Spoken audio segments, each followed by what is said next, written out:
이재명 대통령이 이 신뢰의 마지노선을 넘지 않는 게 굉장히 중요한 것 같아요. 그러니까 부동산 정책은 뭐 세제 개편이든 정책이든 이게 단기간에 국민들이 체감할 수 있는 주제는 아니잖아요. 근데 일단 할 수 있는 것부터 해서 대통령은 문제를 알고 이걸 해결하려고 하는 사람이고 해결할 것이구나. 이 신뢰를 주는 게 좋은데 그 중에 하나는 저는 형소법 문제인 것 같아요. 개정 형소법의 문제가 그렇죠. 드러났으면 그걸 사실 다시 보완하는 거는 할 수 있는 문제잖아요. 입법권을 가진 국회가 할 수 있는 일이잖아요. 여당하고 당정청이 이제 의견을 모아서 할 수 있는 건데 그게 이제 제주 그 장미란 씨 살인이래. 장미란 씨 실종 사건으로 다시 드러난 거잖아요. 이건 사실 보안 수사권하고는 직결되는 사안은 아니에요. 그런데 경찰이 수사도 개시하고 종결할 수도 있게 되면서 그냥 경장이면 되게 낮은 직급의 경찰이잖아요. 근데 경장 정도만 돼도 사건을 그냥 덮어버릴 수 있네. 이미 드러난 것만 2건이네. 지금 장미란 씨도 실종 신고를 했는데 그냥 그 A 경장이 그냥 이거 연락됐는데 본인이 그 지인들 가족들하고 연락하기를 원치 않는다. 그렇게 하고 그 내부 시스템에는 교통사고 사망으로 입력을 한 거잖아요. 허위로. 그래서 종결을 시킨 거잖아요. 근데 시스템이 이렇게 허술하구나. 이런 일이 또 있을 수 있겠네. 그럼 이걸 막아야죠. 근데 저는 그 지금 장미란 씨 관련된 사건은 정말 끔찍한 일이죠. 그 유족들의 입장에서 생각해 본다면 정말 분노가 머리끝까지 찰 수밖에 없는 그런 일이고, 국민들이 이 사건을 지켜보면서 과거처럼 만약에 뭐 시스템이 제대로 좀 작동이 되고 있는 상황이라면 뭐 여기서는 이제 경찰 단위에서 책임을 물리면 될 수 있는 일인데, 지금은 이 정부 여당에서 보안사건 폐지라고 하는 거를 강력하게 밀어가지고 뭐 일각에서는 실종사건 처리랑 보안사건 다른데 왜 자꾸 같게 하냐라고 하는데, 경찰이 독점적 권한을 행사하는 면에서는 똑같은 거예요. 그러니까 오히려 더 많은 분들이 불안감을 느끼죠. 실종사건에서 이렇게 처리하면 내 사건은 어떡할 거야? 그렇죠. 이 의문이 해결이 안 되는 건데, 저는 그래서 사실 지금 지지율 떨어진 데에 있어서 뭐 핵심 코어가 떠나갔다라는 김어준 씨의 주장은 소수설이고 궤변이고요. 사실 지표로 보면, 객관적인 숫자로 보면 중도가 25% 정도 빠져나간 겁니다. 그럼 그분들이 왜 빠져나갔냐? 국가가 국민을 지켜주지 못하면 존재 이유가 없거든요. 즉 그 부분에 대해서 국민들은 실망하고 마음이 돌아선 겁니다. 그러니까 지지를 영구 철회한 건 아닌데 이렇게 하면 곤란하지? 라는 시그널을 지금 주고 있는 거예요. 그렇기 때문에 전 지금이라도 대통령께서, 저는 뭐 후속 보안 입법에 대해서 저는 뭐 정권 송치나 수사지휘권까지도 저는 테이블에 올려놓고 전 논의를 반드시 해서 국회가 잘못한 일이라고 하더라도 이거 끝까지 책임은 정부가 진다라고 하면 전 지지율은 올라간다라고 전 보고, 하나 제가 더 지적하고 싶은 거는 사실 이재명 대통령 혼자만의 개인기로 지금까지 끌어온 건 맞거든요. 그 월등한 개인기였습니다. 근데 지금 이제 국정 2년차, 3년차를 접어들면 이제 대통령의 개인기로만 가는 건 한계가 있어요. 모든 걸 그리고 대통령이 할 수도 없습니다. 해서도 안 되고. 그러면 이제 팀플레이로 가고 인사를 가지고서 이제 보여주는 게 실력인데, 저는 지금 이재명 정부의 가장 안타까운 건 경찰청장이 취임 이후에 아직도 공석이에요. 그러니까 전 이게 뭐 경찰청장만 공석은 아니고 지금 뭐 여러 공석인 자리가 없고 법무부 장관도 없고 이제 그리고 사실은 비서관 자리도 좀 비어있는 곳들이 일부 있어요. 청와대 수석 말씀하시는 거죠. 거죠. 그러니까 저는 인사 수요가 많은데 그 인사를 지금 메꾸지 못하고 있는 부분들이 하나의 저는 위크 포인트라서 빨리 이건 개선이 돼야 되고, 이번에도 만약에 경찰청장이 있었으면 경찰청장을 문책을 하면 되는데 청장이 없으니까 직무대행에게는 책임 물어봐야 의미가 없잖아요. 그럼 이게 이제 정무적인 책임은 쌓여가는데, 그럼 이거 누가 책임져야 되냐? 행안부 장관한테 아마 책임지라는 요구가 또 올라갈 겁니다. 그러니까 이런 부분에 대해서는 저는 인사에 대해서 빠르게 인사를 지금 해야 되는 것이고, 조금 더 대통령께서 행사할 수 있는 권한이 인사권을 가지고 국민들에게 시그널을 명확하게 준다면 전 지지율 회복도 좀 같이 올 수 있다. 근데 사실 이게 여당 내에서 그러니까 속도전을 펴면서 이거 보안수사권 전면 폐지를 해야 되고, 수사권의 시효자도 검찰에는 줘서는 안 된다. 그리고 이거를 빨리 처리를 해야 된다라고 이제 밀어붙이는 세력이 있었는데, 어쨌든 이거는 이재명 정부에서 개정한 것이 되기 때문에, 근데 여기서 문제가 있다면 이건 시급히 보완을 하는 게 맞겠죠. 근데 지금 여당도 그렇고 대통령도 그렇고 이제 김민석 대표는 특히 이제 오늘 김남희 의원 단장으로 해서 경찰개혁 추진단 이제 만들겠다고 밝혔거든요. 그 대통령도 국무회의에서 경찰개혁기구 구상을 해야 된다, 이런 필요성을 얘기를 했는데, 거기에 덧붙여서 보안입법도 필요할 것 같아요. 그렇죠. 그러니까 참 이게 어려운 문제인데 지금까지 경찰 개혁에 대한 어떤 이슈나 이런 거는 경찰 권한이 경찰의 권력이 너무 비대해질 것이다. 그래서 그것을 견제할 수 있는 어떤 시스템을 만들어야 된다. 여기에 초점이 맞춰져 있었습니다. 물론 경찰이 경찰이 집중이 되고 경찰의 권력이 비대화되면은 이런 사건, 지금 장민환 씨 사건이나 네. 이런 사건에 대해서 더 잘 은폐하고 더 잘 축소하고 더 잘 안 고치겠죠. 그건 맞는데 지금 문제가 뭐냐면 이런 사건들의 핵심은 그러면 경찰의 권력이 비대해져서 일어난 사건이냐? 그렇다기보다는 무능해서 일어난 사건인 거잖아요. 그러면 이 경찰 개혁에 원래는 이제 비대화된 권력을 어떻게 할 것이냐에 대한 문제로 접근을 해왔다면 이제는 어떻게 무능한 거를 유능하게 만들 거냐가 같이 포함돼야 되고 경찰이 유능해지지 않았을 경우에 그걸 어떻게 네. 바로잡을 것이냐 이 같이 들어가야 그렇죠. 되거든요. 그러면 원래는 이제 경찰 개혁의 틀이라는 거는 원래 수사와 관련된 거는 수사 전문성을 키울 수 있도록 뭐 국수본도 설치하고 뭐 이 수사 전담할 수 있는 요런 것들을 설치하고 그다음에 치안과 관련돼서는 뭐 이제 자치경찰제나 이런 걸 수행해 가지고 자치경찰제 차원에서 또 지역 사회에서 이제 책임질 수 있도록 하고 그다음에 이제 경찰위원회를 이제 뭐 이거를 이제 실질화해 가지고 경찰위원회에서 이런 것들을 다 컨트롤할 수 있게 한다.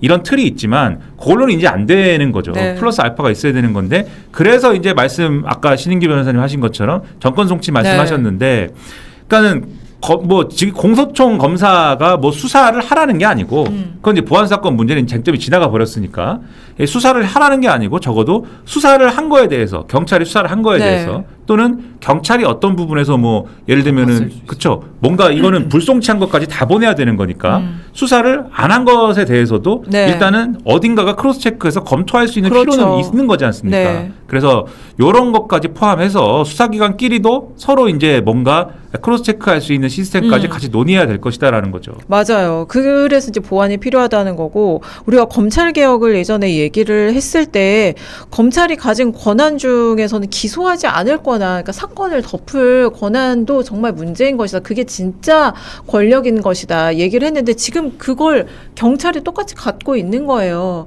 그러니까 이걸 검찰이든 어디선가 스크리닝을 해야 되고 중수청보다는 검찰이 정권 송치를 받아서 사건을 한 번씩 들여다볼 수 있는 게 빠르고 현실적이겠죠. 근데 그건 말이 안 되는 게 중수청은 중대범죄수사청이기 때문에 네, 맞아요. 중대범죄를 수사하는 특화 조직으로 만든 네. 거예요. 근데 보통은 거기에 일이 또 중수청이- 더해졌죠. 그러니까 보통 이제 권력형 중수청이 하는 게 말이 안 된다. 그렇죠. 네. 당연하죠. 그러니까 공소청에서는 기소기관이니까 규범 통제를 가지고 법률가들이 어떻게 보면 내가 이제 이거 가지고 상위에 올려야 되는데 올리기 전에 보완적으로 해서 이제 보안 사건 얘기를 했던 거고 그게 아니라고 하면은 수사 지휘권을 통해 가지고 덮는 네. 것들은 발굴을 해내는 부분은 좀 반드시 필요하다는 거지.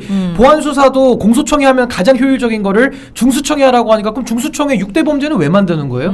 그냥 다 하죠 중수청이. 그러면 누가 이러잖아요. 그냥 국수본 중수청 왜 나눠요? 네. 그럼 하나로 합치지. 그러니까 이게 제도 설계를 너무 어설프게 네. 엉성하게 그것도 빠르게 밀어붙이고 하니까 전 누가 쫓아오는지는 잘 모르겠어요. 제가 누누이 얘기했던 대안은 뭐였냐면 보안 수사권을 당장 폐지하지 말고 네. 일몰 규정으로 3년 정도는 놓고서 상황을 보면서 단계적으로 폐지를 하자. 입법 기술로 다 할 수 있고 그렇게 해오고 있거든요. 근데 유독 보안 수사권 문제만큼은 검찰은 수사하면 안 된다라는 그 교조적 이론이 가장 전면에 오면서 국민들이 피해를 보더라도 네. 할 수 없어. 감수해. 우리는 무조건 없애야지 직성이 풀려. 이거잖아요. 그러니까 그게 이제 집권 여당의 책임감이나 무게감, 무한 책임의 면에서는 상당히 성급하고 굉장히 이건 좀 잘못된 일처리 아니냐. 네. 이 불만인 거거든요. 네. 그래서 저는 지금의 상황을 수습하는 유일한 방법은 뭐 중수청이 보안수 한다는 거 저는 말도 안 되는 소리라고 저는 보는 것이고 공소청이 그럼 어떻게 기소기관으로서 덮는 부분, 부실수사 부분을 통제할 것이냐. 과잉수사는 통제가 됩니다. 검사가 영장 청구를 안 해주면 돼요. 그리고 검사가 영장 청구를 해도 법원이 통제를 하기 때문에 시스템이 잘 갖춰져 되죠. 있는데 덮는 거 내지는 부실수사 내지는 뻘수사 막 이상한 짓을 하고 있어요. 그거 누군가가 바로 잡아야 될 거 아닙니까? 거기에 대해서는 저는 공소청에 전 권한을 주는 수밖에 없다. 저 그래 봅니다. 아니 이제 우리가 일반 국민들의 대부분 사건 그러니까 경찰에 들고 가는 사건은 무슨 뭐 공직자 사건이 고의, 없어요. 부패, 비리, 범죄 뭐 이런 중대 사건보다는 다 사기나 고소 성범죄 그렇죠 다 이런 그거예요. 건데 네. 실종 폭행 사건조차도 사건 다 이런 이렇게 거죠. 처리할 수 있다면 다른 사건은 어떻게 했어요? 그리고 경찰 입장에서도 경찰마다 다 수사 역량이 다르면 그걸 그러니까 맞춰줄 수 있는 시스템이 필요한 거죠. 그리고 경찰이 이렇게 수사를 이제는 경찰도 한정된 인력이기 때문에 이거 수사 실적 높일 수 있는 그러니까 사건만 골라서 사실 수사할 수 수도 있어요. 그리고 다른 건 대충 넘기고. 이게 얼마나 제가 교조적이라는 거를 예를 들자면 그 특사경 그 소송지휘권 문제 네. 있었잖아요. 수사지휘. 저는 그 수사지휘권 문제도 네. 전 현실을 전혀 반영 안 했다고 네. 보거든요. 왜냐하면 제가 그것도 공익법무관을 심각해요. 했기 때문에 네. 일선의 상황을 한번 보고 정책 결정을 하면 전 다른 결정했다고 봐요. 왜냐하면 일선에선 어떤 일이 있냐. 수사 전문성이 현재는 없잖아요. 그러니까 이걸 영원히 두자는 게 아니라 특사경도 예를 일반 들면 공무원들 그냥 일반 수사보직이에요. 공무원이 수사보직을 받는 네. 거예요. 그러니까 이분들은 법에 대해서도 지금 준비가 안 돼 있기 때문에 오히려 공익법무관들이 일선 고검이나 검찰청에서 소송지휘를 해주기를 바라거든요. 그렇죠. 왜 그분들은 책임지기가 두려우니까. 네, 그리고 모르고 불안하죠. 모르니까. 그럼 거기에 대한 현실인 건데 이걸 또 어떻게 받아들이냐면 소송지휘, 그러니까 수사지휘 이러면 지휘자가 붙어가지고 니들이 무슨 상급자 이렇게 얘기를 해요. 아니 그러면 재판부는 소송지휘를 매일 하거든요. 그럼 판사가 저보다 높은 겁니까? 판사가 검사보다 상급자가 돼요?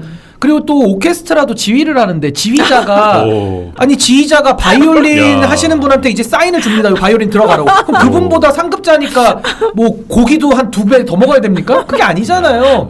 감독이 네. 선수들을 지휘한다고 해서 손흥민 선수보다 홍명보 감독이 상급자라고 할 수는 없는 거예요. 플레이 면에서는. 그러니까 전 이 지휘라는 면을 너무 이렇게 전근대적으로 누가 누구 위하라는 생각을 가지고 굉장히 저는 수직적인 관계로 이걸 바라보니까 정작 해야 될 일을 못 하는 거죠. 각자의 롤을 할 뿐이다. 롤이죠. 역할을. 근데 누군가는 네. 지휘자의 롤이 있는 건데 전 이 부분에 대해 가지고 너무 지휘라는 개념을 서열 개념으로 이분들이 이해를 하다 보니까 저는 정말 반민주적인 사고방식으로 이 현실의 맞아요. 제도들을 다 뒤틀었다고 저는 봐요. 지금. 그러니까 기존의 형사소송법 넣고 컨트롤 F 눌러서 수사 지휘, 수사 들어간 거 그냥 다 뺀 거나 마찬가지예요, 사실. 현실 어떻게 돌아가는지 모르고. 아니 사실은 뭐 수사 자문, 어. 수사 조언 이렇게 불러도 돼요. 근데 통상적으로 그냥 지휘라는 말을 써온 건데 그거 다 이제 기분 나빠가지고 다 이제 뺀 거거든요. 네. 근데 그런다고 해서 우리 시스템이 좋아지지 않아요. 왜냐하면 지휘라는 말은 누가 누구에게 권한을 줘서 책임을 물리느냐의 관점이거든요. 근데 이걸 가지고서 다 형사소송 체계를 솔직한 얘기로 다 이렇게 뒤죽박죽 만들어 놓다 보니까 결국 그 피해는 누가 보느냐? 그냥 국민들이 보는 그렇죠. 거죠 지금. 그리고 이제 특사경, 특별사법경찰관 이 문제도 이제 터지기 시작하면 아마 이제 언론들은 예상을 하고 있기 때문에 취재를 할 거거든요. 보도가 되기 시작하면 이건 고스란히 그냥 정부의 책임으로 가는 겁니다. 대통령 국정수행 지지율에 연결이 되겠죠. 근데 국민 피해가 더 가슴 아프죠 사실은. 그렇죠. 지지율도 그건 지지율이지만. 기본이고 그렇기 때문에 영향을 또 미치게 되는 거죠. 그 특사경 문제도 아까 말씀하셨지만 특사경을 해야 되는 공무원들이 우리는 이 검사의 지휘가 필요한 것 같아. 네. 이렇게 답변을 한 거잖아요. 그렇죠. 지금. 물론 이제 일부 부처는 뭐 아니 우리는 뭐 많이 해봐서 괜찮아 뭐 이런 데도 있는데 대표적으로 고용부 같은 데가 이제 그런 데인데 근데 고용노동부도 최근에 보니까는 더 잘하기 위해서 모여가지고 열심히 뭐 공부도 하고 그런다더만요. 그러니까 열심히 해서 좀 이 지금과 같은 시스템에서도 이 국민들 피해가 없도록 하는 게 중요하겠죠. 그런데 이 특사경이 또 보면은 인원이 또 많잖아요. 이 여러모로 그 많은 인원들이 그게 수사에 준하는 뭔가를 해야 되는데 거기서 과연 이제 법적인 어떤 전문성이 없는 상황에서 이제 발생할 수 있는 어떤 과연 그러한 사고가 안 일어날 것이냐. 저도 이제 옛날에 노동 현황과 관련돼서 뭐 노동청 가보고 그랬는데. 네. 뭐 황당한 경우가 종종 있습니다. 그 고용노동부가 우리가 잘 하고 있는 거다라고 얘기하는 그 특사경의 경우에도 그런 것들을 생각을 해보면은 말씀하신 대로 언론에 보도가 나고 뭐 이럴 가능성이 충분하고 짜잘한 거 보도가 되는 게 아니고 상징적 사건 이런 그렇죠. 게 중요한 거거든요. 네. 그런 게 보도가 되면은 이게 이 특사경이라는 게 여러 영역이 있다 보니까 노동도 있고 그다음에 무슨 뭐 이 보건 관련도 아, 있고 예. 뭐 여러 가지가 철도도 있잖아요. 있고 많이 많아요. 그렇죠. 분야별로 다 있어요. 예. 그 어떤 분야에서 나오느냐에 따라서 이거는 사건의 갈래가 달라지는 거잖아요. 예를 들면 이번에 보안사건 관련해서도 원래 보안사건 논의는 사람들이 볼 때는 검찰개혁 논의였단 말이죠. 그러니까 검찰개혁 논의니까는 뭐 검찰개혁 뭐 알아서 하겠지. 그 또 검찰개혁 얘기하네. 이렇게 봤는데 이 장윤기 사건 때문에 이제 치안 문제가 된 거잖아요. 네. 그런 것처럼 특사경 문제도 사람들은 뭐 특사경인가 그런 게 있나 봐. 라고 그냥 뭐 또 어떤 검찰개혁 얘기야 라고 받아들이지만 예를 들면 그것이 어떤 뭐 내가 당사자가 되면 내가 내게 피해를 되면 입을 수 다르죠. 있죠. 그렇죠. 네. 어떤 뭐 예를 들면은 이 불량식품의 문제 뭐 네. 이런 걸로 나타나면은 그런 어떤 식품의 문제는 또 중요하지 않습니까? 네, 아까 그렇죠. 소시지 얘기했는데 네. 배고픈 시간에 이렇게 식품에 대해서 자꾸 또 노동의 문제면 또 노동 현안의 네. 문제가 될 수도 있고 어디로 튈지 모르는 거여서 이런 것들도 한 번 더 점검해 보는 건 필요하지 않나라는 그러니까 생각이 드는 저는 거죠. 이게요 누가 유능하고 무능하고의 문제가 아니에요. 국민들의 피해를 막는 게 첫 번째인데 네. 아니 당연히 그 특사경에 대해서도 경험이 쌓이고 그분들이 어느 정도 누적된 그 업무 노하우가 생기면 지휘권 그때 가서 전 없애도 된다고 봐요. 근데 지금은 현실이 그렇지 않은데 마치 검찰 개혁에는 검사들은 수사자 들어간 건 다 빼야 돼 이런 식으로 네. 답을 정해놓고 일을 처리하니까 그럼 현실의 사각지대는 어떡하냐라고 하면 대책이 없는 거예요. 그냥 해 피해 뭐 초반에 좀 감수해야지 이거 네. 무책임하다는 거고 제가 이거 비유를 쉽게 들면 저도 병원 가서 건강검진할 때 뭐 피 뽑고 이렇게 하잖아요. 저 피 뽑을 때 다들 공감하실 거예요. 저 속으로 기도해요. 초보 간호사분이 네. 와서 이거 또 잘못 찌르면 나 네. 어떡하지? 어떡하지? 조금 네. 숙련된 한 1000번 이렇게 해보신 분이 네. 와서 나 좀 안 아프게 한 번 했으면 좋겠다. 왜냐면 저도 한 번 경험 있는 게 이해는 하는데 몇 번 혈관을 못 찾아가지고 간단한 거지만 그게 제가 사고가 고생한 될 적이 수 한 번 있어요. 있어서 이거 네. 굉장히 황당하지 않습니까? 맞습니다. 아무리 신입이고 처음 하시더라도 이거를 막 덜덜덜 떨면서 잘못 찌르면은 그 피해자 입장에서는 정말 황당한 거거든요. 맞습니다. 그러니까 그런 것처럼 국민들은 자기 사건이 너무 중요하잖아요. 네. 내 사건 하나가 정말 프로 정신을 가지고 이거 아무리 초보가 와도 시스템적으로 이거는 네. 반드시 해결이 되도록 돼 있어야 되는데 지금의 상황에서는 정말 우리가 병원 갔을 때 조금 이게 불안할 수 있는 그런 상황이 지금 일선에서 발생하면 안 되지 않냐. 네. 그래서 전 이게요 유능과 무능의 문제는 아니고 그분들이 노하우나 이 경험이 축적될 때까지는 전 어느 정도 보조적인 그런 장치들이 필요하다 그런 네. 생각이 드는 겁니다.